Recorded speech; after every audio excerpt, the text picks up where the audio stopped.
اللہ تعالیٰ نے انسان کو جتنے بھی اعضاء دیے ہیں ان میں سے زبان بڑا منفرد عضو ہے انسان کا۔ یہ اسے دیگر مخلوقات سے ممتاز کرتی ہے۔ زبان کے ذریعے انسان اپنا ما فی الضمیر کہہ سکتا ہے، اپنی بات بیان کر سکتا ہے۔ لیکن کسی بھی چیز سے انسان جب اعتدال کے ساتھ نفع اٹھاتا ہے تو وہ چیز نفع بخش ہوتی ہے، لیکن جب اسی چیز کے ساتھ وہ غیر معتدل ہو کر کام لینا شروع کر دیتا ہے تو وہی چیز نقصان کا باعث ہوتی ہے۔ کھانا ضرور کھایا جائے، لیکن اگر بغیر بھوک کے اور بلا ضرورت کھایا جائے تو اگرچہ جائز ہے، اگرچہ لذت والا ہے، اگرچہ صحیح پکا ہوا ہے، لیکن پھر بھی بیمار کرتا ہے۔ زبان انسان چلانا چاہتا ہے، استعمال کرنا چاہتا ہے، گفتگو کرنا چاہتا ہے، تو اگر تو اس زبان کا صحیح استعمال کرے تو یہ زبان بڑی فائدہ مند ثابت ہوتی ہے، نفع بخش ہوتی ہے۔ لیکن اگر اس زبان کا غلط استعمال کرتا ہے، بے جا استعمال کرتا ہے اور مبالغے کے ساتھ اسی زبان کا استعمال کرتا ہے تو سب سے بڑی آفت بھی انسان کو زبان کی وجہ سے ملتی ہے۔ ایک ڈھیر سارا طبقہ ہے جو چپ نہیں رہ سکتا، یعنی اگر وہ تھوڑی دیر چپ کر کے بیٹھیں تو آپ یہ سمجھ لیں کہ وہ بیٹھے نہیں ہوئے، سوئے ہوئے، وہ یا سو جائیں گے یا بولیں گے۔ ان کے چپ رہنے کی اللہ ماشاءاللہ صرف اتنا سبب ہوتا ہے کہ اب جناب آرام میں ہیں۔ بہت گفتگو لوگ کرنا چاہتے ہیں، بہت بات کرنا چاہتے ہیں، اس کا طریقہ بتایا نا اسلام نے، کرو بات، ہر وقت کرو، لیکن ادھر ادھر کی نہ کرو، اللہ رسول کا ذکر کرو۔ بولتے رہیں ہر وقت، بے شک کریں آپ ذکر، پر کریں ذکر الہی۔ دنیا داری کی باتیں دل سخت کر دیتی ہیں۔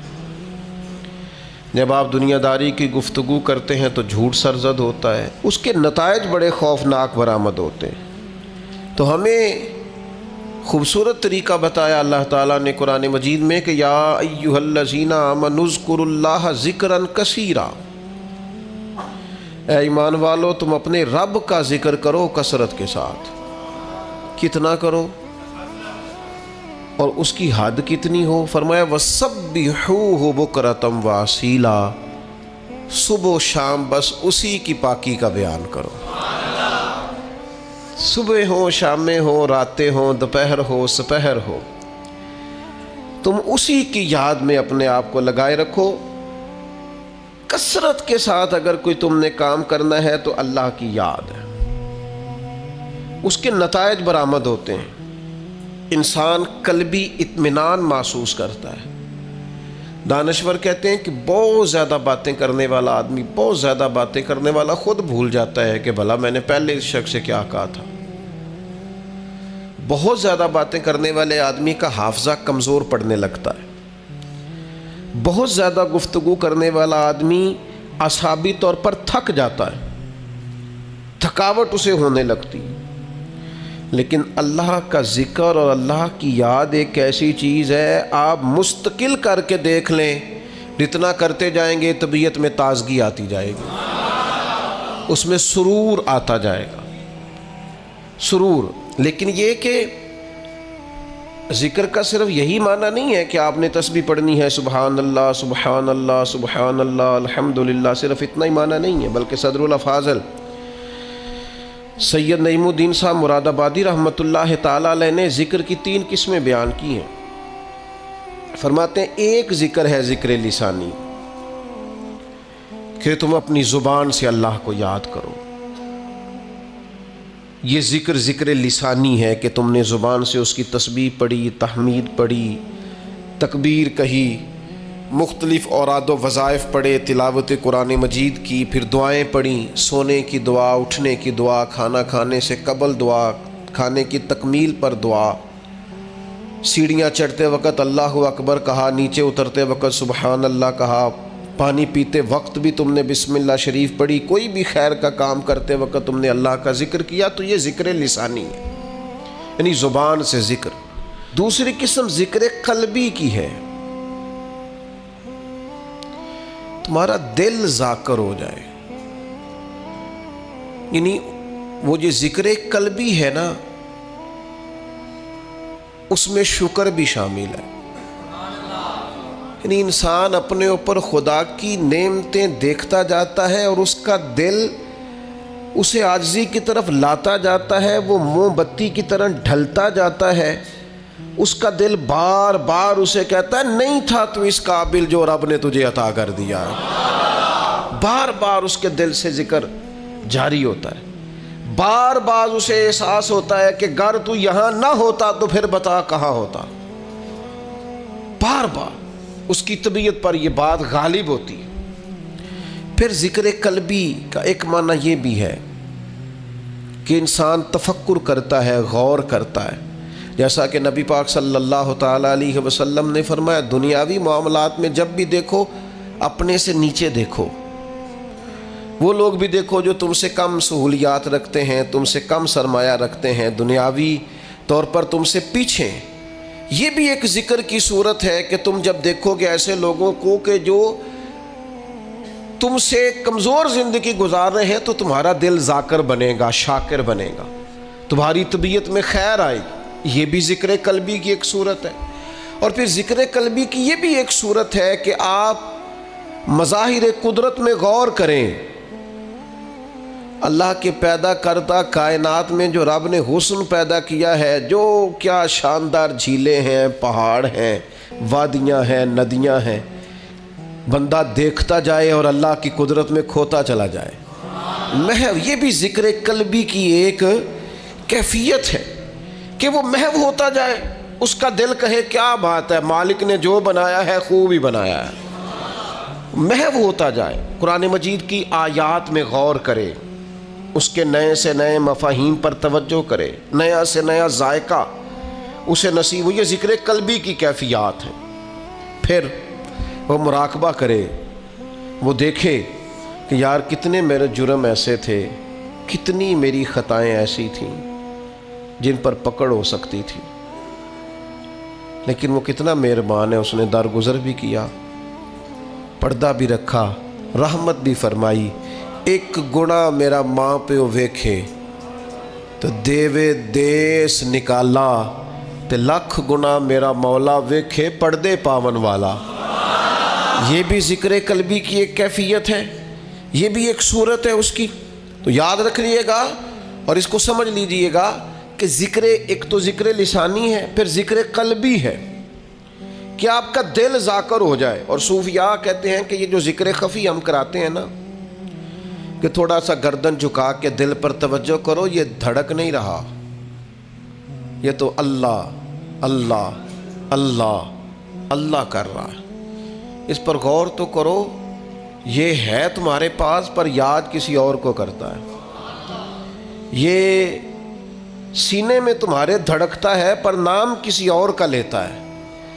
یہ دل جو ہے نا، یہ اگر ذاکر ہو جائے اور یہ اللہ کی یاد میں لگ جائے اور احساس پکا ہو جائے کہ دل دھڑک رہا ہے تو اللہ اللہ کر رہا ہے، تو پھر تو لوگ سوئے بھی ہوتے ہیں تو ان کا دل اللہ کی یاد میں مصروف ہوتا ہے.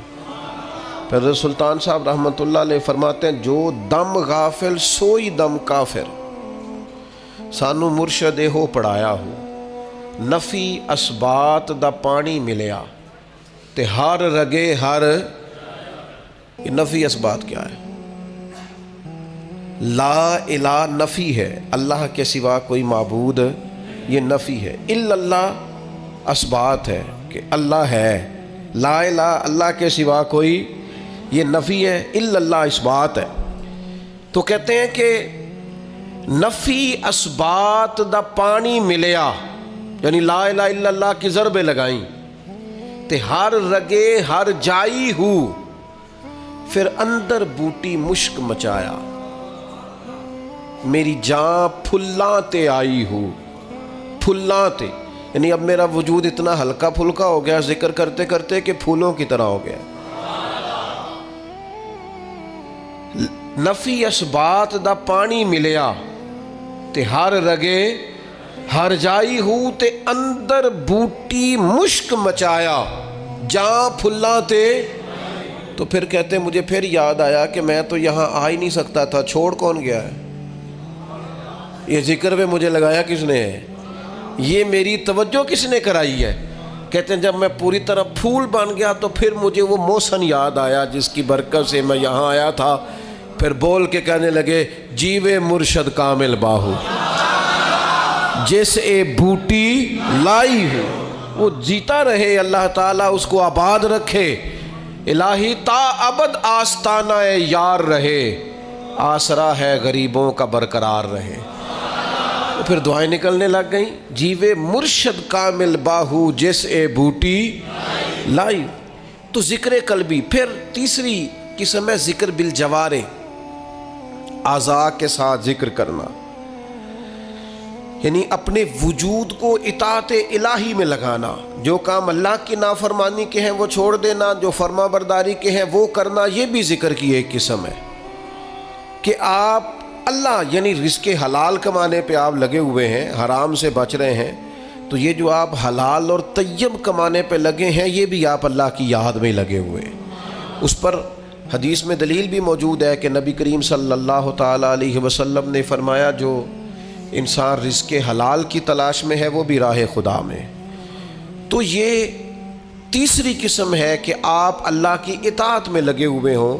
اس میں پھر اگر آپ جہاد میں ہیں تو پھر بھی ذکر الہی میں ہیں, تبلیغ دین میں ہیں تو پھر بھی ذکر الہی میں ہیں, قرآن مجید پڑھا رہے ہیں تو پھر بھی ذکر الہی میں ہیں, پڑھ رہے ہیں تو پھر بھی ذکر الہی میں ہیں. کتاب و سنت کی نشر و اشاعت میں, تبلیغ میں, تعلیم میں جتنا آپ کا وقت گزر رہا ہے سارا ذکر الہی میں. تو یہ ذکر الہی کی 3 اقسام ہیں. ان میں سے کوئی بھی نصیب ہو گئی تو اللہ کی یاد نصیب ہو گئی. بڑے نتیجے ہیں ذکر کے, حدیث پاک میں بڑے نتیجے ہیں. حضور نے فرمایا فرشتے ڈھونڈتے پھرتے ہیں ذکر کی مجلسیں, فرشتے ڈھونڈتے پھرتے ہیں, تلاش کرتے پھرتے ہیں فرشتے. کیا کریم فرماتے ہیں ذکر کی مجلسیں ڈھونڈتے ہیں. پھر وہ جہاں مل جاتی ہیں وہاں بیٹھ جاتے ہیں. کون؟ پھر بیٹھ جاتے ہیں ذکر کی مجلس میں. پھر وہ لوٹ کے جاتے ہیں. پھر مالک پوچھتا ہے کہاں سے آئے ہو؟ حضور خود فرماتے ہیں, یہ بات بیان کر کے کریم خود فرماتے ہیں اگرچہ اللہ جانتا ہے, اسے پتہ ہے کہاں سے آئے. کہاں سے آئے ہو؟ عرض کرتے ہیں مالک کچھ لوگ تیری یاد میں بیٹھے تھے, ہم بھی ان کے پاس بیٹھ گئے. چلیں اتنا بڑا میں درویش نہیں ہوں, اتنا بڑا فقیر نہیں ہوں کہ میں کوئی دعویٰ کروں, پر چلو ہلکی سی بات کرنے کا تو میں حق رکھتا ہوں. ذکر الہی والے درویش وہ ہوتے ہیں جو فرشتوں کو بھی مست کر دیتے ہیں, مست کر دیتے ہیں. ہاں تر دامنی پہ شیخ ہماری نہ جائیے, دامن نہ چھوڑ دیں تو فرشتے وضو کریں. ہاں ہاں کہاں سے آئے ہو؟ مالک وہ یاد الہی میں بیٹھے تھے, ہم بھی وہاں بیٹھ گئے. تو پھر کریم پوچھتا ہے, یہ ذرا انداز تو دیکھو, یہ بخاری مسلم کی حدیث. اللہ فرماتا ہے وہ کیا کہتے تھے؟ تیری میری باتیں وہاں ہو رہی ہیں. کیا کہتے تھے؟ مالک ڈر رہے تھے دوزخ سے, تیرے عذاب سے ڈرتے تھے. فرمایا انہوں نے دوزخ دیکھی ہے؟ یا اللہ نہیں. فرمایا دیکھ لیتے اور ڈرتے. تو رب فرماتے فرشتوں پھر گواہ ہو جاؤ, میں نے سب کو دوزخ سے آزاد کر دیا. وہ جتنے اس مجلس میں تھے سب کو میں نے آزاد کر دیا. تو پھر اللہ فرماتے وہ مانگتے کیا تھے؟ پھر بولے اقبال, پھر بولے اقبال, خودی کو کر بلند اتنا. کیا مانگتے تھے؟ کہا تیرے فضل کے سوالی تھے, چاہتے تھے کہ جس جنت کی بشارتیں کتاب و سنت میں ہیں وہ انہیں ملے. تو اللہ فرماتا ہے پھر تم گواہ ہو جاؤ نا, میں نے دے دی ہے انہیں جنت, ان کی ہو گئی. فرشتے, مجھے ایسے لگتا ہے کہ گویا فرشتوں کو بھی ان سے پیار ہو گیا ہے, وہ ذکر والوں سے پیار ہو گیا ہے. تو فرشتے نے بات اور ایک اور بات کر دی, کہنے لگے مالک کچھ بندے ویسے بھی آئے تھے, ذکر کے لیے نہیں آئے تھے, ان کی کم سانے ہوتے کسی نال کوئی, کچھ ویسے بھی آئے تھے وہ فی نفس ہی ذکر کے لیے تو نہیں آئے، ویسے ہی آ گئے تو اللہ کریم فرماتے ہیں گواہ ہو جاؤ میں نے انہیں بھی جنت عطا کر دی۔ اور حدیث کے لفظ یہ ہیں کہ اہل ذکر کے پاس بیٹھنے والا بندہ بھی کبھی شقی نہیں رہتا، بدبخت نہیں رہتا، اللہ اسے بھی نیک بخت بنا دیا کرتا۔ اور ذکر الہی کا جو سب سے بڑا مرتبہ میں سمجھاؤں وہ قرآن مجید کی یہ آیت ہے، فَاذْكُرُونِي أَذْكُرْكُمْ۔ کیا یہ بڑی عبادات اور بھی ہے، پر خدا کو یاد کرنے کا یہ ذائقہ اور جو اجر اس کا اللہ نے بیان کیا ہے۔ یار میرا تو ذکر کبھی مجھے خدا کی قسم، میں نے کبھی قسم بڑی کم اٹھا تو خدا کی قسم کبھی مجھے پتہ چل جائے نا میرے پیر نے کہیں بیٹھ کے میرا ذکر کیا ہے، میں تو صدقے ہو مر جاؤں لوگوں پہ جو مجھے آ کے بتائیں اس نے میرا نام لیا ہے، انہوں نے آج بات کی ہے۔ اس پتے سے ڈھونڈنا قاصد میرے محبوب کو، کالی زلف تے آنکھ مستانی ہے، پتہ تو چلے نا اس نے میرا ذکر کیا۔ وہ استاد صاحب کہہ رہے تھے اور فرشتوں کی مجلس میں ذکر ہو جائے۔ اور یار یہ اس کا انداز تو دیکھو قرآن مجید کی آیت کا، انوکھا نرالا، یعنی ذکر پر ثواب بھی ہے لیکن ذکر الہی پر اجر کا یہ رنگ، اس عبادت پر یہ انداز نوازنے کا، فَاذْكُرُونِي أَذْكُرْكُمْ، تم مجھے یاد کرو میں تمہیں یاد کروں گا، یعنی اللہ کی بارگاہ میں ذکر ہوگا۔ گناہگاروں کا، مجرموں کا، کمزوروں کا، ضعیفوں کا، جن کے نام کی کوئی شہرت نہیں، جنہیں کوئی نہیں جانتا، فرمایا تم مجھے یاد کرو میں تمہیں یاد کروں گا۔ اور حضور علیہ السلام نے فرمایا تم زمین پر رب کو یاد کرتے ہو، اللہ فرشتوں میں تمہارا ذکر کرتا ہے۔ اگر تم اسے تنہائی میں یاد کرتے ہو تو کریم بھی تمہیں یاد کرتا ہے، اور اگر تم لوگوں کے بیچ یاد کرتے ہو تو اللہ فرشتوں کے درمیان تمہارا ذکر فرماتا ہے، تم مجھے یاد کرو۔ اور فاضل بریلوی رحمۃ اللہ علیہ نے جو ترجمہ کیا وہ بڑا انوکھا ہے، فرمایا رب کہتا ہے فَاذْكُرُونِي أَذْكُرْكُمْ، تم مجھے یاد کرو میں تمہارا چرچا کروں گا، جگہ جگہ تمہاری یاد ہوگی، جگہ جگہ میری یاد بچھی ہے، پیارے رستہ دیکھ کے چل، جگہ جگہ میری یاد بچھی ہے، پیارے رستہ دیکھ کے چل۔ اور مجھ سے اتنی نفرت ہے تو پھر میرے دیش سے دور نکل، یہاں تو گلی گلی پتا پتا ڈالی ڈالی حال ہمارا جانے ہے، جانے نہ جانے گل ہی نہ جانے باغ تو سارا ہی جانے ہے۔ تو فرمایا تم مجھے یاد کرو میں تمہارا چرچا کر دوں گا، چرچا شرق و غرب میں، صبح و شاموں میں تمہارا چرچا کر دیا جائے گا۔ طیبہ کے سارے خادم پہچانتے ہیں مجھ کو۔ مرحوم اقبال عظیم نے کمال بات کی، کہنے لگے طیبہ کے سب گداگر پہچانتے ہیں مجھ کو خبر نہیں تھی میں اس قدر بڑا ہوں۔ میں ذاتی طور پر بڑا چھوٹا آدمی ہوں اور کسی جگہ بھی کوئی ایسی صلاحیت نہیں رکھتا یا کوئی ایسا کارنامہ، یہ بہت سارے لوگ فون کرتے ہیں نا آپ کے ساتھ پوڈ کاسٹ کرنی ہے، تو میں کہتا ہوں میں نے انٹرویو وہ دیں گے جنہوں نے کوئی کارنامہ سر انجام دیا، تو ہم نے دیا نہیں، اس لیے کاہے کا انٹرویو، کچھ بھی نہیں۔ لیکن ایسی گلیوں سے، ایسے کونوں سے گزرنے کا موقع ملتا ہے جہاں خیال ہوتا ہے کہ بھلا یہ لوگ ہماری بات کیسے سمجھتے ہوں گے، لیکن وہ کریم ہے نا، بندے کو بتاتا ہے کہ ابھی تو پورا فرما بردار نہیں، تو تیرے اللہ اللہ کرنے سے یہ انعام ہے، اور اگر تو پورا تابع دار ہو جائے تو یہ اللہ تعالیٰ انعام عطا کرتا ہے۔ اگر تھوڑا سا بھی، میں آپ سے عرض کروں گا اپنے وقت کو ادھر ادھر کی باتوں میں نہ لگایا کریں، آپ زیادہ سے زیادہ اوقات ذکر الہی میں لگائیں، زیادہ سے زیادہ۔ مجھے بڑے دکھ سے یہ بات کرنی پڑتی ہے کہ ڈھیر سارے لوگ ایسے ہیں جنہوں نے اپنی طبیعت کو ذکر کا عادی نہیں کیا، تھوڑا سا بھی ذکر نہیں کر پاتے۔ باقی ساری گپ شپ ہی کرتے رہتے ہیں.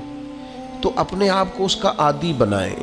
کچھ تسبیحات، کچھ اوراد و وظائف. میں اکثر دوست سوچتا ہوں کہ جن وظائف کے نبی پاک علیہ السلام نے اتنے بڑے بڑے فضائل بیان کیے ہیں، لوگ ان کو بھی نہیں پڑھتے. لا حول ولا قوت الا باللہ العلی العظیم. حضور فرماتے ہیں یہ اللہ کے عرش کے خزانوں میں سے خزانہ ہے. بخاری مسلم میں حدیث ہے، فرمایا 2 کلمے ایسے ہیں زبان سے کہنے آسان ہے، میزان میں جب تلیں گے تو وزن بہت زیادہ ہوگا. اور حبیبتان الی الرحمن، فرمایا یہ دونوں کلمے تمہارے رب کے محبوب ہیں، اللہ کو پیارے ہیں. یا رسول اللہ کون سے؟ فرمایا سبحان اللہ و بحمدہ سبحان اللہ العظیم. کتنی اللہ کے محبوب نے ان 2 کلمات کی فضیلت بیان کی. پڑھتے ہی نہیں لوگ، توجہ ہی نہیں کرتے. سورہ حشر کی آخری 3 آیات نبی پاک علیہ السلام نے فرمایا تم صبح پڑھو شام تک 70,000 فرشتے تمہاری بخشش کی دعا کریں گے. ترمذی میں حدیث موجود ہے. اور صبح پڑھو گے تو شام تک، اور شام پڑھو گے تو صبح تک 70,000 فرشتے بیٹھے ہیں تمہاری بخشش کی دعا مانگ. لوگ وظائف پڑھتے ہی نہیں. یہ خانقاہی لوگ ہیں ہم، جو سب سے پہلا وظیفہ جو ہم دیتے ہیں، یہ پہلا سبق ہوتا ہے الف با تا سا ہے. تو جس نے اس کی پابندی نہیں کی اس نے آگے کیسے بڑھنا ہے؟ پھر کچھ لوگ کہتے ہوتے ہیں خاص کوئی وظیفہ بتائیں.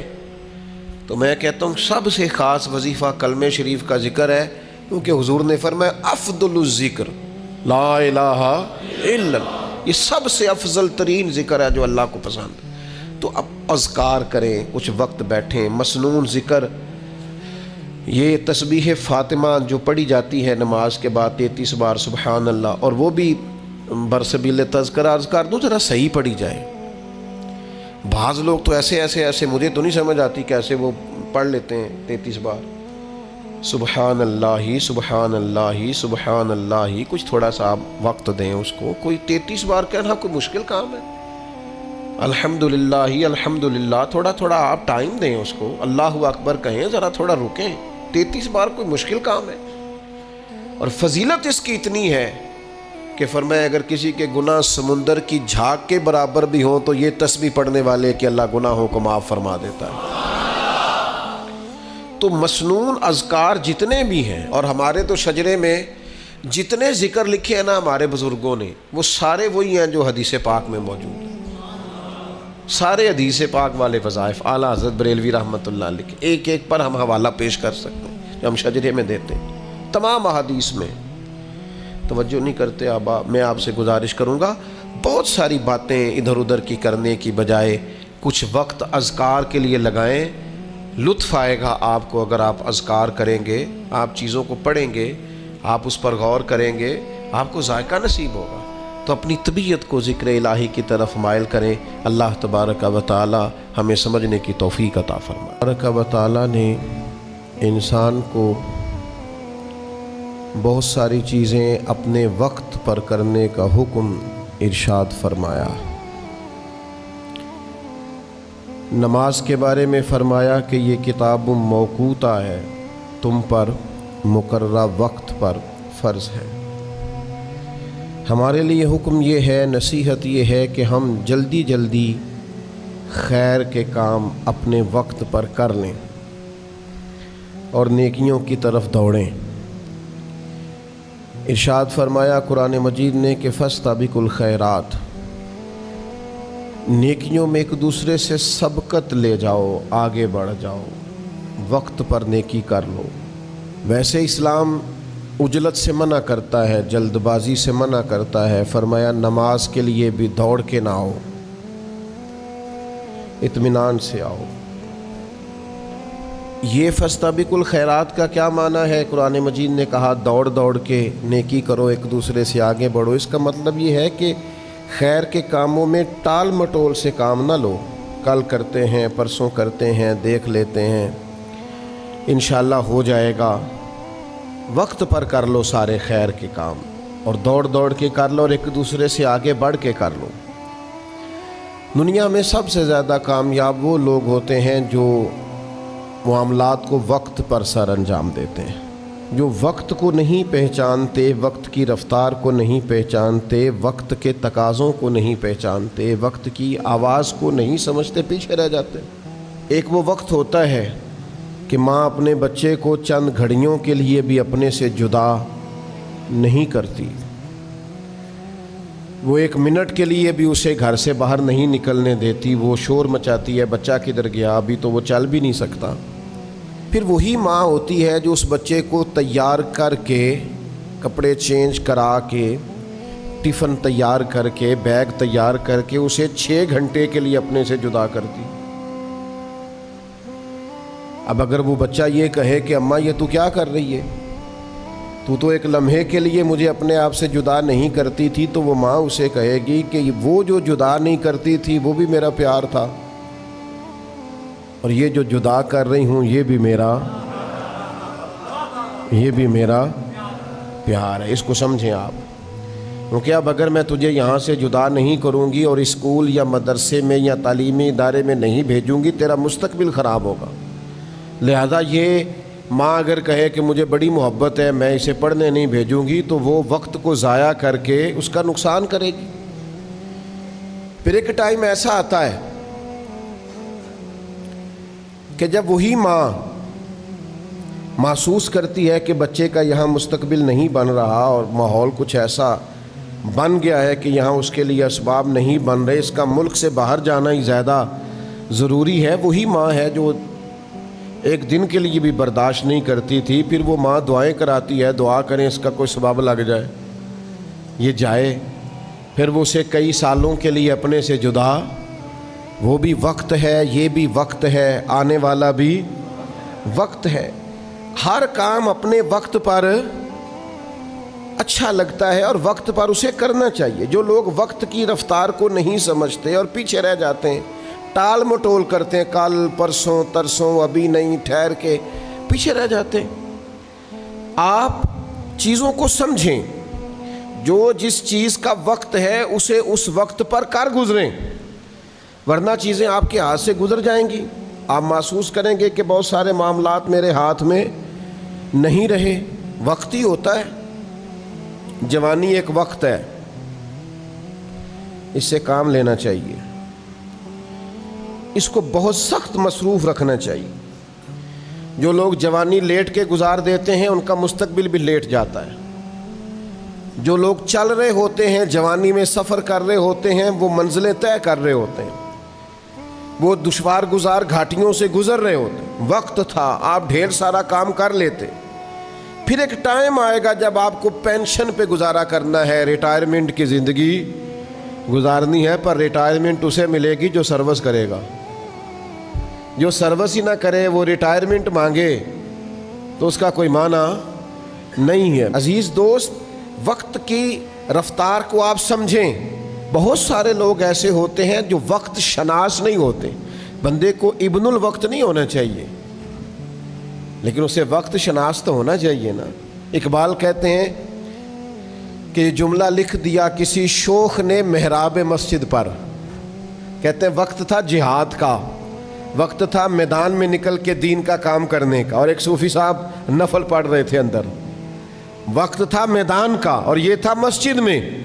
تو اقبال کہنے لگے یہ جملہ لکھ دیا کسی شوخ نے محراب مسجد پر، کہ یہ ناداں گر پڑے سجدے میں جب وقت قیام آیا۔ ٹائم کھڑے ہونے کا تھا، تو سجدے میں ہے۔ جب ٹائم سجدے کا ہو تو سجدہ ہی ٹھیک ہے، لیکن جب وقت قیام کا ہو پھر قیام کریں گے۔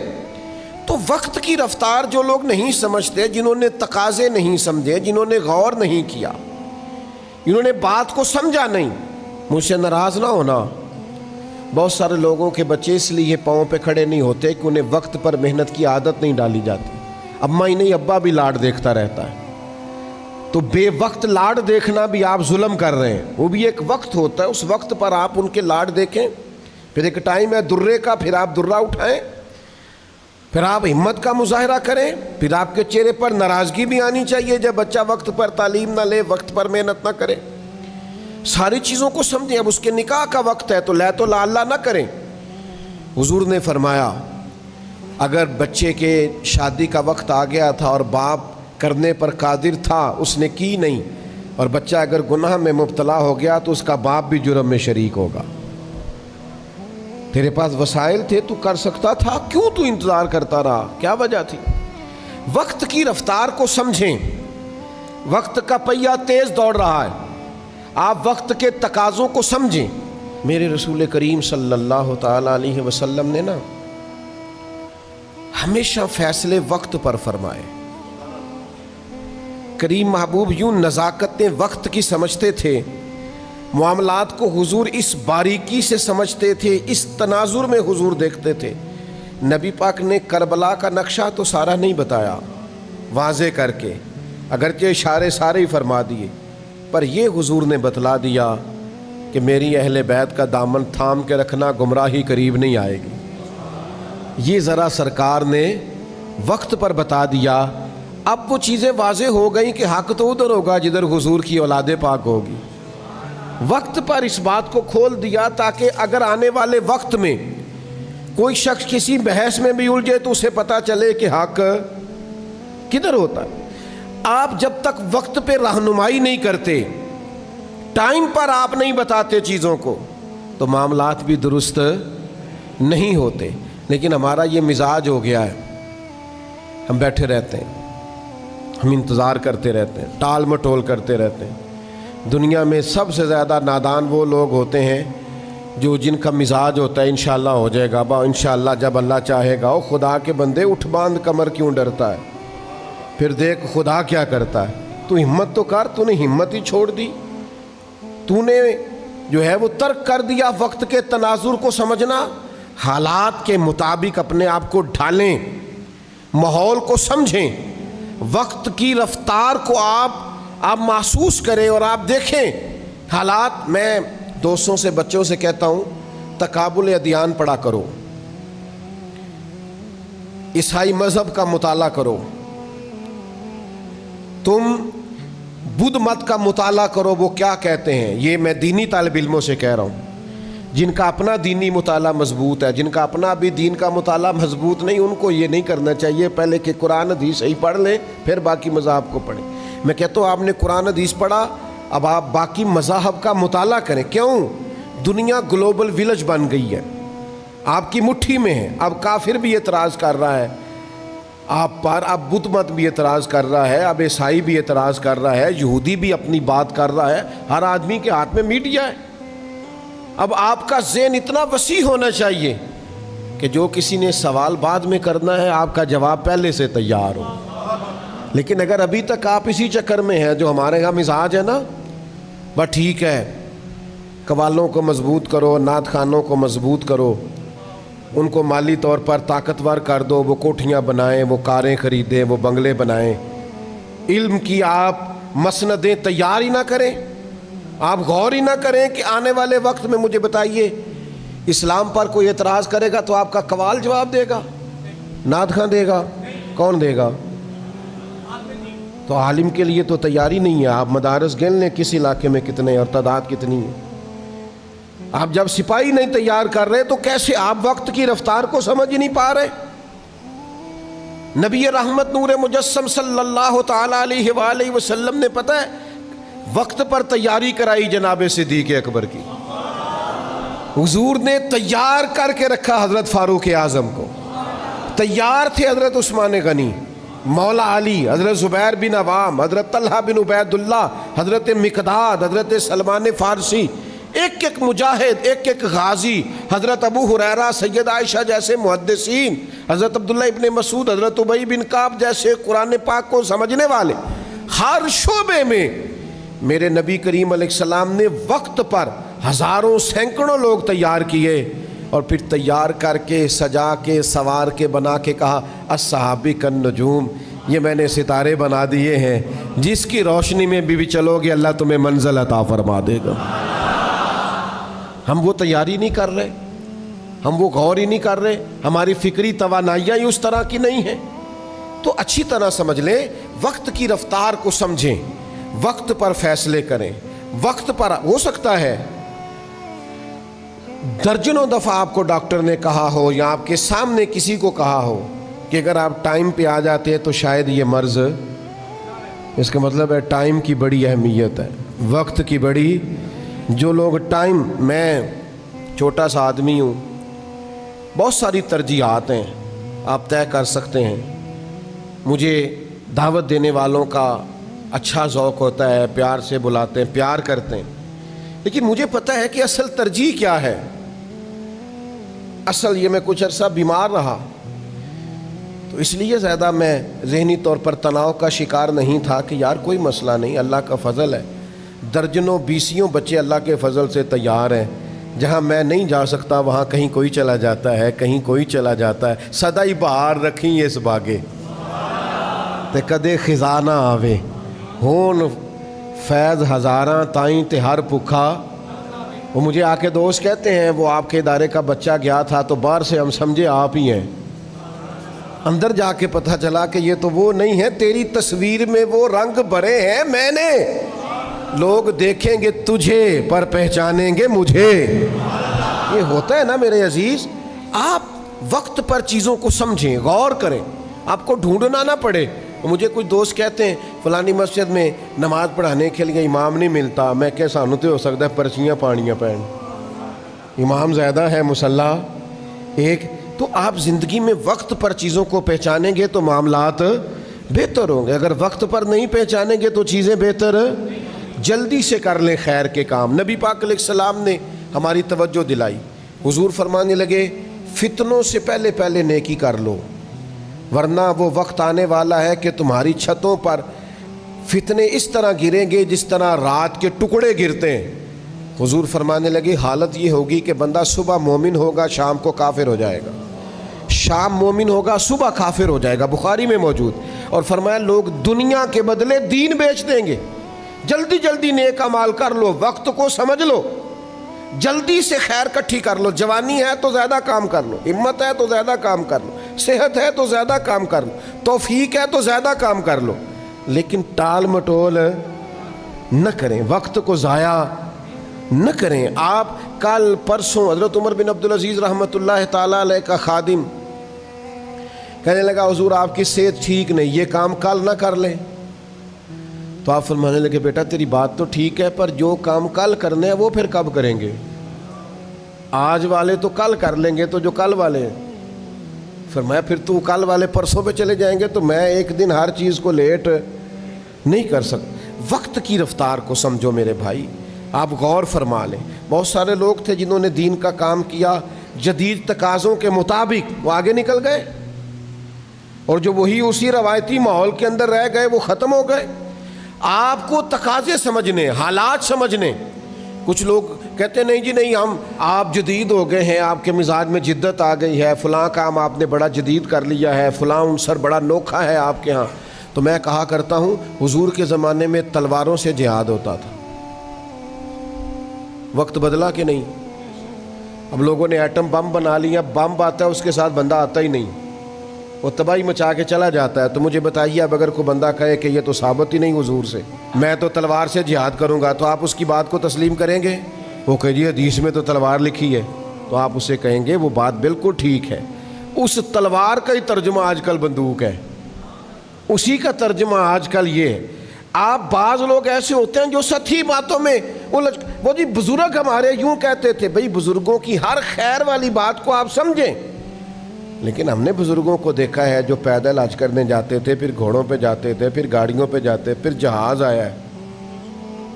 آخیا کسی بزرگ نے کہ نہیں میں ان پیدل جانا ہے؟ بولو سہولت آ گئی ہے نا. تو آپ تقاضوں کو سمجھیں. جو لوگ تقاضوں کو نہیں سمجھتے وہ پیچھے رہ جاتے ہیں، ان کا ماحول اور طرح کا ہو جاتا ہے. جلدی جلدی خیر کر لیں، جلدی جلدی، ٹال مٹول نہ کریں، کل کروں گا پرسوں کروں گا. وقت کی رفتار، وقت کی تیزی، اس کو آپ سمجھ لیں. وقت تیزی سے گزر رہا، ہمارے ہاتھ سے بڑی ساری چیزیں نکل رہی. اگر ہم ٹال مٹول کریں گے غور کرنے میں اور سمجھنے میں اور مشورے کرنے میں، کچھ لوگ بہت ہی مشورے کرتے ہیں وہ بھی پیچھے رہ جاتے ہیں. مشورہ بھی ایک آدھی کافی ہوتا ہے. بس فیصلہ کریں آپ ساری زندگی مشورے کرنے اور آگے کی طرف بڑھیں. صحیح بخاری میں موجود ہے نبی کریم علیہ السلام نے صحابہ کرام کو عصر کی نماز پڑھائی اور نماز مکمل کر کے محبوب تیزی سے اٹھے اور تیزی سے اپنے حجرہ نور میں تشریف لے گئے. تو صحابہ فرماتے ہم نے روٹین میں یہ منظر کبھی نہیں دیکھا تھا. اللہ کے حبیب صلی اللہ تعالی علیہ وسلم واپس تشریف لائے تو میرے نبی سے بڑا ماہر نفسیات بھی کوئی نہیں. جو بات لوگوں کے ذہنوں میں ہوتی ہے وہ محبوب فوراً بھانپ لیتے ہیں. خیال آیا مسلمان نیک اور بد پہچان جاتے ہیں اور محمد آدمی کے دل کی باتیں جان جاتے ہیں. حضور فرمانے لگے تم پوچھنا چاہتے ہو میں اتنی تیزی سے کیوں گیا ہوں اور پھر اتنی تیزی سے واپس کیوں آیا ہوں؟ یا رسول اللہ یہی پوچھنا چاہتے ہیں. تو کریم فرمانے لگے نماز مکمل کر کے مجھے خیال آیا کہ وہ گھر میں جو آج سونا آیا تھا وہ سارا میں نے بانٹ دیا. ایک ٹکڑا ایک ڈلی سونے کی پڑی رہ گئی ہے. تو میں نے کہا کہیں ایسا نہ ہو کہ شام آ جائے اور میرے گھر میں مال پڑا رہے. صدقہ کرنا ہے تو پھر ذرا وقت پہ کر دوں, دینا ہے تو پھر ذرا ٹائم پہ دے دوں. اللہ کے حضور کچھ پیش کر, یہ بخاری میں موجود. آپ انتظار کرتے رہتے ہیں کل آنا پرسوں آنا ترسوں آنا ٹھہر کے آنا. بھئی آپ کس چکر میں خیر کرنی ہے تو بار پھر کر گزریں. پھر آپ کسی چیز کا انتظار. حضرت عمر بن عبدالعزیز کی تعریفیں ہوتی ہیں ممبروں پہ, ذکر ہوتا ہے 39 سال عمر پائی ہے انہوں نے, پورے 40 نہیں. عدل, انصاف, محنت, تلاوت قرآن, درود پاک, یعنی اتنا ان کا درود پاک پسند تھا کہ اگر وہ نہیں پڑھتے تو حضور کسی بزرگ کی خواب میں آ کے کہتے ہیں اسے کو پورا پڑھا کر تیرا پڑھنا بڑا پسند ہے. عمر کتنی پائی؟ 39, پورے 40. حضرت معاذ بن جبل رضی اللہ تعالیٰ عنہ کی احادیث آپ دیکھیے, ایک ذخیرہ ہے. وہ گورنر بھی رہے, انہوں نے قرآن مجید کی تعلیمات بھی دیں, انہوں نے احادیث بھی روایت کی. عمر کتنی پائی؟ 37 سال. 37 سال. آپ تاریخ تو دیکھیں, آپ کتابیں تو کھنگالیں. لوگ آئے وقت پر کام کر کے اللہ کے حضور حاضر ہو گئے, ان کے اثرات قیامت تک رہیں گے. حضور علیہ الصلوۃ والسلام نے فرمایا جس بندے کے پاس وصیت کرنے کے قابل مال ہونا کہ اس نے اللہ کے رستے میں دینا ہے, یہ بیٹی کا ہے, یہ بیٹے کا ہے, یہ فلاں کا ہے, فرمایا اسے چاہیے کہ 2 راتیں بھی کبھی اس طرح نہ گزارے کہ اس کی وصیت تیار ہو کے پڑی نہ ہو, لکھا ہوا ہو سارا لین دین, یہ کرنا ہے یہ کرنا ہے. زندگی کا کیا پتہ ہے. اعلیٰ حضرت بریلوی رحمۃ اللہ علیہ نے وصیت لکھی ہوئی تھی اور ان کے تکیے کے نیچے ہوتی تھی یہ اتنے دینے ہیں یہ لینے ہیں, اگر اس میں سے کوئی تبدیلی آتی تو کاٹ دیتے, یہ کام کر دیا یہ رکھنے والا. تیاری کر کے رکھیں, کسی وقت بھی بلاوا آئے گا, جانا ہے اس کے حضور حاضر ہونا ہے. ٹال مٹول کا کیا مطلب ہے, کل کریں گے پرسوں کریں گے دیکھ لیں گے انشاءاللہ ہو جائے گا, آپ فکر نہ کریں. او بھائی کب کس وقت؟ آخر کوئی ٹائم تو آئے جب ہم تبدیل ہو جائیں, ہم فیصلہ کر لیں کہ بس بھئی اب. اور ہم نے لوگوں کو فیصلے کرتے دیکھا ہے, لوگوں کو بدلتے دیکھا ہے. انہوں نے فیصلہ کیا کہ بس بھئی اب نیکی کا کام کرنا ہے, حج کرنے چلے گئے, پھر ہم نے دیکھا ہے انہوں نے سارے برے دوست بھی چھوڑے, بری مجلسیں بھی چھوڑیں, 5 وقت اللہ کے گھر میں اذانیں بھی پڑھی. ان کے حلیے بھی بدلے, کردار بھی بدلے, باتیں بھی بدلی, سوچیں بھی بدلی, ان کے اندر تبدیلیاں آئیں. انہوں نے اپنے آپ کو چینج کیا, فیصلہ جو کر لیا. اور کئی ایسے ساری زندگی گزر گئی, حضرت میری استقامت کی دعا کر دیں. بھئی آپ کھڑے تو ہوں کسی جگہ پہ, آپ مضبوط تو ہوں کسی جگہ پہ, آپ ٹھہریں تو صحیح, آپ رکے تو صحیح, آپ وقت کے تعین کو سمجھیں. یہ ہمارے ساتھ گجرات ہے. حکیم الامت مفتی احمد یار خان صاحب نعیمی رحمت اللہ علیہ, ساری زندگی حضرت نے جمعہ پڑھایا ہے, کو 50 سال کے لگ بھگ. وہ جب الحمدللہ کہتے تھے نا, الحمدللہ, تو لوگ اپنی گھڑیاں ٹھیک کرتے تھے کہ 1 بج گیا ہے, اوپر والے سپیکر چلا کرتے تھے. مفتی صاحب کا الحمد اس وقت ہوتا تھا جب ساری زندگی لیٹ نہیں ہوئے. یا ہمارے نوجوان علماء ہیں, میں بس آیا, میرا بس وضو رہ گیا, میں بس 10 منٹ آیا. آپ کیا کرتے ہیں؟ آپ کو وقت کی رفتار کا ہی نہیں پتا. آپ سمجھتے نہیں کہ ٹائم, میں 1 منٹ میں 1 منٹ میں تو 3 دفعہ سورۃ اخلاص پڑھی جا سکتی ہے, پورے قرآن پاک کا ثواب ملتا ہے. کیا سمجھتے 1 منٹ کو یہ ضائع ہے؟ وہ ہمارے ایک مفتی صاحب سے تو لوگ ان سے کہا کرتے تھے مفتی صاحب گل نہیں سنتے. میں کہا مثلاً کی کہندے نے تفصیل نہ دسو, جڑا میرے نال کام ہے نا وہ دسو. ہمارے ایک بزرگ ہیں شاہ صاحب, مجھے بڑے اچھے لگتے ہیں کہ نعت خانہ نعت پڑھنے لگا تو تشریح کرنی شروع کر دی اس نے، تو کہنے لگے سانو سمجھا نا، سانو سمجھے تو سنا، ازی آپ ہی سمجھ جائیں گے، سانو سمجھا، وقت نہ تو 1 گھنٹہ پورا نہ پڑھ، تو سمجھا نہ، تو سنا اگر کچھ آتا ہے تو۔ بھئی آپ اپنی زندگی، کچھ لوگ ہمارے پاس آتے ہیں مسئلہ پوچھنے ہیں، شرعی مسئلہ، وہ ہمیں سمجھانے لگ جاتے ہیں، وہ کہتے ہیں جی میں نے طلاق نہیں دینی تھی، مجھے نہ اس طرح کر کے امی نے بات سنائی، پھر اس طرح بہن نے کہا، پھر اس طرح مجھے اس کے رشتہ داروں نے کہا۔ بھئی آپ ہمیں سمجھا رہے ہیں، آپ بات بتائیں کہ آپ نے فتویٰ کس جملے پہ لینا ہے، سمجھائیں نہیں آپ کو کسی نے بھی چڑھایا، کچھ بھی ہوا، جب آپ نے 3 دفعہ کہہ دیا طلاق تو طلاق ہو گئی۔ آپ سامنے والے کا بھی وقت نہ ضائع کریں اور اپنا بھی وقت ضائع کریں، آپ چیزوں کو سمجھیں۔ ہم وقت کو ضائع کرنے کے بادشاہ ہیں، تو میرے عزیز وقت کی رفتار کو سمجھ لیں۔ بخاری میں موجود ہے، حضرت جابر بن عبداللہ رضی اللہ تعالی عنہ ارشاد فرماتے ہیں، آپ فرماتے ہیں احد کا میدان تھا، ایک صحابی کھجور کھا رہے تھے، حضور کی بارگاہ میں آ کے انہوں نے فٹافٹ سوال پوچھا، عرض کرنے لگے یا رسول اللہ اگر میں اس جنگ میں شہید ہو گیا تو کہاں جاؤں گا؟ تو حضور فرمانے لگے جنت میں۔ فرماتے ہیں کھجور ان کے ہاتھ میں تھی یا کچھ منہ میں تھی، انہوں نے نکال کے پھینک دی، تلوار لی اور میدان میں گھس گئے، شہادت ہو گئی۔ گویا انہوں نے اتنی بھی دیر نہیں کی جتنا ٹائم کھجور کھانے میں لگتا ہے، بخاری میں موجود ہے۔ بھی کھجور کھانے کا ٹائم بھی کیوں لگائیں؟ شہادت جو سامنے پڑی ہے، سامنے نظر آ رہی ہے، تو دوڑ کے جائیں شہادت کو قبول کریں۔ اب کھجور کھانے کا بھی انتظار کیوں کریں؟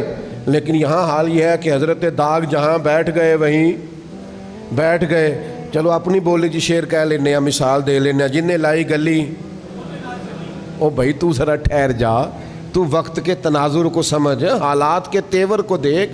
اب تیرا ٹائم نہیں ہے کہ تو کبھی ادھر نکل جائے، کبھی تو سیر کرنے چلا جائے، کبھی تو دوستوں کے ساتھ کھانے چلے جائے، کبھی تو کہے، اتنا کہاں ٹائم ہے کہ بندہ فرمائشیں کرتا پھرے، یہ میں نے کھانا ہے، یہ میں نے پہننا ہے، یہ میں نے ڈیزائن دے کے کپڑا سلوانا ہے۔ اتنا ٹائم زندگی میں کہاں ہے؟ آپ چیزوں کو سمجھ لیں، وقت ہے کام کا اور کام کرنا ہی ضروری ہے، اپنے حصے کی ڈیوٹی جلدی سے سر انجام دینا ضروری ہے۔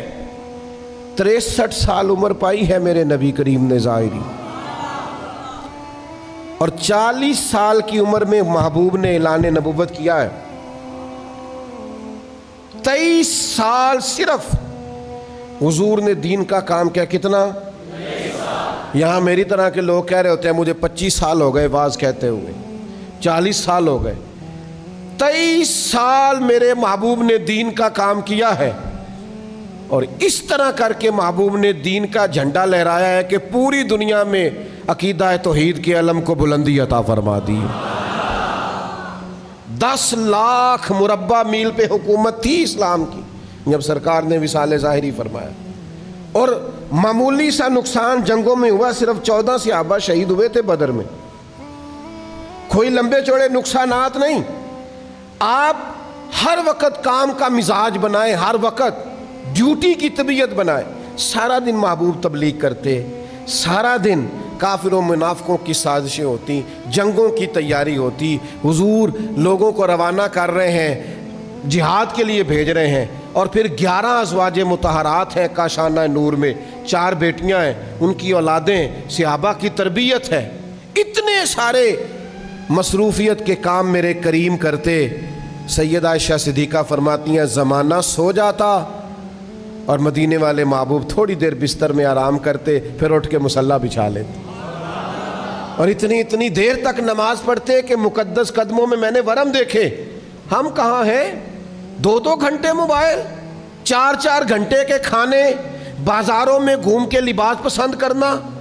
یہ وہ امت کر رہی ہے جس نے ابھی اتنے ارب لوگوں کو مسلمان کرنا ہے، جن کے ابھی ڈھیر سارے لاکھوں کروڑوں لوگ ایسے ہیں جن کو قرآن مجید نہیں پڑھنا آتا، جن کو یہ سمجھ نہیں ہے کہ دین کے بنیادی مسائل کیا ہیں، جن کو یہ غور نہیں ہے کہ ہم نے بہت سارے غریبوں کی مدد کرنی ہے، مسکینوں، بیواؤں، یتیموں کے لیے کام کرنا ہے۔ تو بھائی یہ جو ہمارے ہاں رواج پڑا ہے وقت کو نہ پہچاننے کا، اس سے اپنے آپ کو بچائیں۔ میں آپ کو بڑے درد سے آپ میرے اپنے ہیں، بڑے درد سے ایک بات کہتا ہوں، میرا کئی دفعہ بڑا دل کرتا ہے کچھ کام کرنے کو، کچھ مزارات پہ جانے کو، کچھ پرانے دوستوں سے ملنے کو، لیکن جب میں تقابل کرتا ہوں نا زیادہ ضروری کیا ہے، تو پھر میں اپنی خواہش کو کچل دیتا ہوں اور اپنی ڈیوٹی کو کرنا شروع کر دیتا ہوں۔ آپ کی خواہشیں ہوتی ہیں، اب یاد نہیں ہے مجھے، سالوں بیت گئے کہ کبھی مسلسل 6-8 گھنٹے کی نیند لی ہو، یاد نہیں ہے۔ اس لیے کہ جب آپ کا کوئی مشن ہے، جب آپ نے کوئی مسئلے دو ہی تھے، عمر بھر حل نہ ہوئے، نیند پوری نہ ہوئی، خواب مکمل نہ ہوئے، آپ کو جب کوئی کام کرنا ہے، پھر میرے بھائی آرام پسندی، آرام طلبی، آپ کاہل ہیں، آپ سست ہیں، آپ اپنی جان پر ظلم کرتے ہیں۔ اگر آپ اٹھتے ہی نہیں ہیں، بیدار ہی نہیں ہوتے، سب کچھ ہو جاتا ہے، سارے کام درست ہو جاتے ہیں، خدا را اپنے اس وجود کو بیکار نہ کریں، اس سے کام لیں، اسی کسی ڈیوٹی لگائیں۔ چڑھتی جوانی کسی کام کی نہیں اگر یہ چارپائی پہ لیٹی ہے، آپ کی صلاحیتیں سوچ کسی کام کی نہیں اگر آپ ہنسنے والی ویڈیوز دیکھ کر وقت ضائع کر دیں، آپ کا یہ سارا سمجھداری کسی کام کی نہیں اگر آپ کو صرف گھومنے کا، آنے جانے کا، تصویروں کا، کھانے کا، سیاحت کا صرف شوق، کسی کام کا نہیں۔ وقت کو دیکھیں، وقت کی رفتار کو دیکھیں، اپنی ذمہ داریوں کا احساس کریں، اپنی ڈیوٹیوں کو بر وقت سر انجام دیں۔ اللہ کی لگائی ہوئی ڈیوٹیاں، نبی کریم علیہ السلام کے بتائے ہوئے ارشادات، ہمارا صلہ رحمی کا ماحول، رشتہ داروں سے خیر کرنا، دوستوں کے کام آنا، بچوں کی تربیت کرنا، جو ممکن ہے اس کو کرتے چلے جائیں۔ آپ محسوس کریں گے زندگی کسی کام لگ گئی ہے، ورنہ یہ بیکار ہو جائے گا، آپ کا جسم چلے گا نہیں۔ یہ آپ محسوس کریں گے کہ جسم جو ہے یہ بالکل بیکار ہوتا جا رہا ہے۔ کیا کہتے تھے ہمارے پرانے لوگ، جے میں بہ گیا تو پھر میں بہ ہی گیا۔ تو بھئی چلتے رہیں، ہمت کریں، جد و جہد کریں۔ حضرت عثمان غنی رضی اللہ تعالیٰ عنہ فرماتے، میں سخت گرمی تھی مدینہ منورہ میں، سب لوگ اپنے کیواڑ اندر سے بند کر کے آرام کر رہے تھے، مجھے کوئی مجبوری بنی، سخت دوپہر تھی، ظہر کے بعد کا وقت تھا، تو میں اپنے گھر کی چھت پہ چڑھا، تو میں نے دور سے ایک بوڑھے آدمی کو 2 اونٹ ہانکتے ہوئے دیکھا۔ تو میں نے کہا یار اس نے سمجھا ہوگا چراگاہیں خالی ہیں، لوگ عصر کے بعد اونٹ لاتے ہیں مغرب کے قریب چرانے کو، تو میں چرا لوں۔ اس کو سمجھنا چاہیے تھا اتنی سخت دھوپ میں یہ آدمی اونٹ چرا رہا ہے، غور کرنا چاہیے تھا۔ فرماتے میں نے کہا اسے سمجھاتا ہوں۔ میں سیڑھیوں سے اتر کے نیچے آیا، جب تک وہ شخص بھی میرے پاس آ گیا، کہتے ہیں وہ قریب آئے تو میں کانپ گیا، یہ کوئی عام آدمی تو نہیں، یہ تو امیر المومنین حضرت عمر فاروق ہیں۔ فرماتے ہیں میں سیدنا عمر رضی اللہ تعالیٰ عنہ کے قریب گیا، میں نے کہا محبوب پاک کے خلیفہ، اس وقت دوپہر میں جب ہر آدمی اندر آرام کر رہا ہے، آپ کو سکون نہیں ہے، آپ اونٹ ہانک رہے، دوستی بھی تھی نا، بے تکلفی بھی تھی۔ تو کہتے ہیں حضرت عمر فرمانے لگے عثمان بات تمہاری ٹھیک ہے یار، پر یہ 2 اونٹ مال غنیمت کے تھے، مسلمانوں کا مال ہے، کسی کے یہ بھاگ گئے تھے انہیں پکڑنے گیا۔ تو میں نے کہا کسی غلام کی ڈیوٹی لگا دیتے۔ فرمانے لگے غلام سو رہا تھا، ویسے بھی ذمہ داری غلام کی نہیں میری ہے، تو میں اپنی ذمہ داری کو بھول سکتا، میں اپنی ڈیوٹی کو بھول سکتا؟ ہمارے ہاں تو ہم نے جان چھڑا لیا بچوں سے، وہ چلے جاتے ہیں فلانے کے ساتھ، حتیٰ کہ بچی بھی چلی جاتی ہے فلانے کے ساتھ کالج یونیورسٹی، کیوں جی مینو اعتبار ہے۔ آپ کو پتہ ہے دنیا میں سب سے زیادہ نقصان وہ لوگ کرتے ہیں جن پر آپ اعتبار کرتے ہیں۔ میں اکثر دوستوں سے کہا کرتا ہوں کہ یہ ظلم نہ کرو آپ اپنی اولادوں کے ساتھ، آپ تھوڑا سا خود بھی خیال فرمائیں، تھوڑی خود بھی توجہ کریں، تھوڑا سا خود بھی آپ اپنی ذمہ داری کا احساس کریں۔ بھائی وقت پر سارے کام کریں، وقت کی رفتار کو سمجھیں۔ مجھے کیا لینے دو، یہ مجھے اپنی غلطی کا اعتراف کر لینے دو، مجھے مان لینے دو اپنی غلطی۔ کافر نے، مشرک نے، عیسائی نے، انگریز نے وقت کی رفتار کو سمجھا تو دنیاوی طور پر مسلمانوں سے آگے گزر گیا، اور ہم نے وقت کی رفتار کو نہیں سمجھا۔ ہم نے محنت اور مشقت، میں خانقاہی آدمی ہوں، صوفیات ترک دنیا کا سبق دیتے ہیں۔ میرے ایک دوست ہیں، مجھے کہنے لگے میری 2 فیکٹریاں، میں ایک بند کرنا چاہتا ہوں، اللہ نے بڑا دیا ہوا ہے۔ میں نے کہا، پھر کہنے لگے آپ سے مشورہ کرنے آیا ہوں۔ تو میں نے کہا میرا مشورہ یہ ہے کہ تیسری بھی لگاؤ۔ تو وہ ظاہر ہے حیران ہوا، وہ کہنے لگا جناب حد ہو گئی، میرا تو خیال تھا آپ کہیں گے دنیا داری کم کرو۔ میں نے کہا آپ اپنے لیے فیکٹری بند کرنا چاہ رہے ہیں کہ میں ذرا آرام کروں، تو کتنے بندے کام کرتے ہیں اس فیکٹری میں؟ کہنے لگا 250۔ تو میں نے کہا ان سب کا روزگار بند کرو گے نا، ان کو بے روزگار کرو گے؟ آپ اس طرح کرو ایک اور لگاؤ تاکہ 250 آدمی کو اور روزگار ملے۔ آپ تو کہتے سر دردی بڑی ہے، تو میں نے کہا لے نا سر دردی لینے کا ہی تو مزہ ہے، یہ تھوڑا سا مشقت کرنی پڑے، اسی کا تو لطف ہے وہی تیرے زمانے کا امام برحق جو تجھے حاضر و موجود سے بیزار کرے اور موت کی شکل میں دکھلا کے تجھے جلوہ یار زندگی تیرے لیے اور بھی دشوار کرے۔ جینا اوکھا ہی ہو تو جینا مزیدار ہوتا ہے۔ وہ کیا بات ہوئی، حضرت ادھر سوئے ہیں حضرت ادھر سوئے ہیں، کوئی بات ہے کرنے والی؟ آپ مشقت کریں زندگی میں، جد وقت کو پہچانیں، وقت کی رفتار کو سمجھیں، سستی تھوڑی چھوڑ دیں۔ کچھ لوگ ایسے ہیں جب بھی پتہ کرو آرام کر رہے ہوتے ہیں، مہربانی کریں تھوڑا تھوڑا بے آرام بھی رہنا شروع کریں، تھوڑی تھوڑی آنکھیں کھولیں، ہوش کریں۔ ہر وقت کی سستیاں یہ انسان کو کمزور کر دیں گی، ہر وقت کی نادانیاں۔ کسی نے کہا تھا ہر وقت کا ہنسنا تجھے برباد نہ کر دے، تنہائی کے لمحوں میں کبھی رو بھی لیا کر۔ تو یہ ٹھیک نہیں ہے ہر وقت شغل میلہ، کبھی تیرے اندر دکھ بھی ہو۔ اس لیے میرے عزیز اپنے آپ کو وقت کی رفتار کو سمجھیں، جو ذمہ داریاں ہیں ان میں ٹال مٹول سے کام نہ لیں، کل کروں گا پرسوں کروں گا ترسوں کروں گا، یہ معاملہ ٹھیک نہیں ہے۔ تھوڑا سا نا وقت پہ تھوڑا سا توجہ سے، تھوڑا سا آپ غور سے اپنے فرائض سر انجام دیں۔ آپ یقین کریں آپ ڈیوٹی کر کے سوئیں گے نا تو مزہ بھی آئے گا، تھک کے سوئیں گے تو نیند بھی آئے گی۔ بستر پہ جائیں تب کہ جب پھر گرنے والے ہو جائیں، اس سے پہلے اپنے آپ کو بستر کا عادی نہ کریں، تھوڑا سا جان چھڑائیں، تھوڑا سا آگے کی طرف بڑھیں۔ اللہ تعالی ہمیں سمجھنے کی توفیق دے۔